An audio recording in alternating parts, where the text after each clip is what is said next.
बिस्मिल्लाहिर्रहमानिर्रहीम। अस्सलाम वालेकुम व्यूअर्स, वेलकम करता हूं मैं आपको अपने चैनल एजाज़ ग्रीन लाइफ पर। दोस्तों, मौसम बहार शुरू होते ही सिट्रस प्लांट्स के ऊपर फूल आना शुरू हो जाते हैं और चंद ऐसी एहतियातें हैं जिनके करने से हमारे पौधे के ऊपर बहुत सारे फूल भी आएंगे, गिरेंगे भी नहीं और हमारे पौधों के ऊपर बहुत ज़्यादा फल भी लगेगा। तो शुरू करते हैं आज की वीडियो।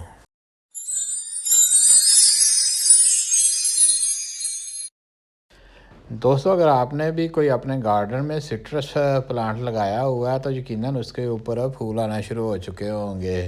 तो बहुत से दोस्त आजकल नए प्लांट जो हैं वो ला के लगा रहे हैं।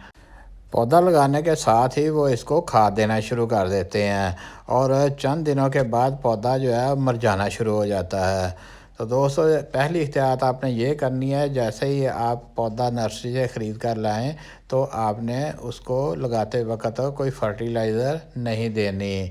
तो उसके लिए मैं आपको सॉइल बता देता हूँ, मिट्टी बता देता हूँ जो आपने उसके लिए बनानी है।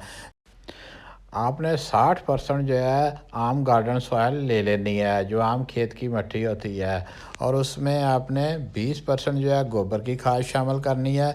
गोबर की खाद गली सड़ी होनी चाहिए, नया गोबर बिल्कुल नहीं डालना, वरना वो इसकी हीट से पौधे की जड़ें जो हैं वो जल जाएंगी और पौधा बिल्कुल ग्रो नहीं करेगा। यानी गोबर 5 से 6 महीने पुराना होना चाहिए, क्योंकि इतने अरसे में उसकी हीट मुकम्मल तौर पे ख़त्म हो जाती है और वो एक बेहतरीन खाद की शक्ल इख्तियार कर चुका होता है। इससे पौधे को तीनों बुनियादी एलिमेंट नाइट्रोजन, पोटाशियम और फास्फोरस के साथ साथ दूसरे मिनरल्स और न्यूट्रिएंट्स भी मिलते रहते हैं, जिससे पौधा जो है बड़ी अच्छी ग्रोथ लेता है। और इसमें दोस्तों, हमने मिट्टी को नरम रखने के लिए 20% जो है वो कैनाल सैंड यानी भल जो है वो शामिल करनी है। और इस तरह दोस्तों, हमारी एक बेहतरीन सॉइल यानी पौधे के लिए मिट्टी तैयार हो जाएगी और हमारा पौधा जो है शुरू से ही एक अच्छी ग्रोथ लेगा। दोस्तों, जितने भी फलदार पौधे होते हैं आपने इनको दिसंबर जनवरी में अच्छी तरह गोडी करके तो फर्टिलाइज़ करना होता है, क्योंकि ये काम हमने फूल आने से पहले करने होते हैं। जिन दोस्तों ने आम के पौधे लगाए होते हैं उन्होंने भी उनको अच्छी तरह गोडी करके तो गोबर की खाद देनी होती है। जो ये तकरीबन 2 से 3 महीने पहले काम कर लेते हैं उनके पौधों के ऊपर अच्छा खासा बूर आता है और बहुत ज़्यादा आम भी ठहरे रहते हैं। जिन दोस्तों ने अभी तक आम के पौधों के साथ ये अमल नहीं किया तो वो फौरी तौर पर कर लें, क्योंकि आम के पौधों के ऊपर भी बूर आने वाला है। तो थोड़ा सा वक्त अभी है तो आपके पौधे अपने आप को बूर लेने के लिए तैयार कर लेंगे। दोस्तों, सिट्रस प्लांट के ऊपर जो फूल आते हैं इनमें नर और मादी का कोई कंसेप्ट नहीं है। एक ही फूल के अंदर मेल और फीमेल रिप्रोडक्टिव ऑर्गन मौजूद होते हैं, यानी हर फूल जो है वो फल में बदल सकता है। तो बहुत से दोस्त ये समझते हैं कि जो फूल गिर रहे हैं वो नर हैं और जिनके ऊपर फ्रूट बन रहा है वो मादा है, लेकिन सिट्रस प्लांट्स के फूलों में ऐसा कुछ नहीं है। तो इसलिए दोस्तों, जितने ज़्यादा आपके पौधे के ऊपर फूल ठहरे रहेंगे, गिरेंगे नहीं, उतना ही ज़्यादा आपके पौधे के ऊपर फल बनेगा। एक और एहतियात जो दोस्तों आपने करनी है कि जैसे ही आपके पौधे के ऊपर फूल आना शुरू हो जाएं तो इस वक्त आपने इसके ऊपर कोई स्प्रे नहीं करना, क्योंकि ये पॉलिनेशन का वक्त होता है और हशरात जो आते हैं वो पॉलिनेशन में हेल्प करते हैं।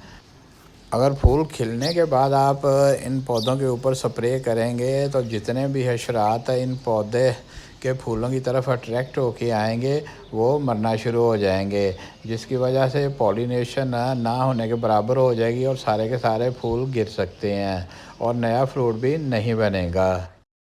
इसके अलावा दोस्तों, जब मौसम बहार में सिट्रस प्लांट्स के ऊपर फूल आना शुरू हो जाते हैं तो उस वक़्त इनके ऊपर रस चूसने वाली सुंडियों और मिलीबग्स वगैरह का हमला हो जाता है। तो हमने इनको उतारना है, किसी चीज़ की मदद से हमने इनको उतार देना, स्प्रे का बिल्कुल इस्तेमाल नहीं करना और इनको उतारने के बाद तलफ़ कर देना है। अगर ये रस चूसे रहेंगे तो हमारे पौधे के ऊपर फूल और बनने वाला फल वो कमज़ोर होकर गिर जाएगा।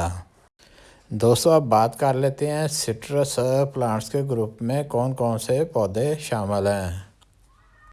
सिट्रस प्लांट्स की एक अच्छी खासी फैमिली है जिनमें मौसमी, माल्टा, किन्नू, फ्रूटर, चकोतरा, लीमू, गलगल। दोस्तों इस तरह के जितने भी फलदार पौधे हैं ये सारे के सारे सिट्रस प्लांट्स कहलाते हैं और इनके फलों को हम तरशावा फल भी कहते हैं। इनमें हल्की हल्की खटास भी होती है, ज़्यादा खटास भी होती है, लेकिन कुछ मुकम्मल तौर पर मीठे भी होते हैं। तो दोस्तों ये सारी की सारी जो एक फैमिली है इनको हम सिट्रस प्लांट कहते हैं। दोस्तों ये मिठे का पौधा है, ये भी सिट्रस प्लांट्स की फैमिली से ही ताल्लुक़ रखता है, लेकिन चूँकि ये इसमें खटास नहीं होती इसलिए इसका नाम मिठा ही रख दिया गया है। तो दोस्तों इसका फल जो है ये जुलाई अगस्त में बिल्कुल तैयार हो जाता है और आप इसको इस्तेमाल कर सकते हैं। जबकि बाकी जितने भी तरशावा फल हैं यानी सिट्रस फ्रूट्स वो सारे के सारे नवंबर, दिसंबर, जनवरी में जाके तैयार होते हैं। तकरीबन एक पूरा साल जो है इनको तैयार होने में लगता है।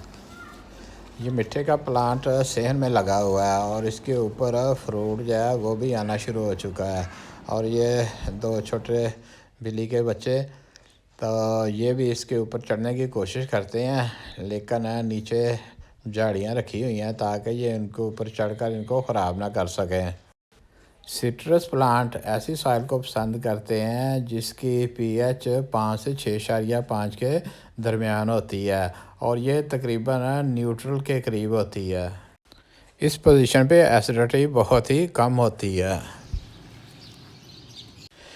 इनके लिए जो फर्टिलाइज़र इस्तेमाल की जाती है उसमें नाइट्रोजन, फास्फोरस और पोटाशियम इन तीनों की रेशो बराबर होती है।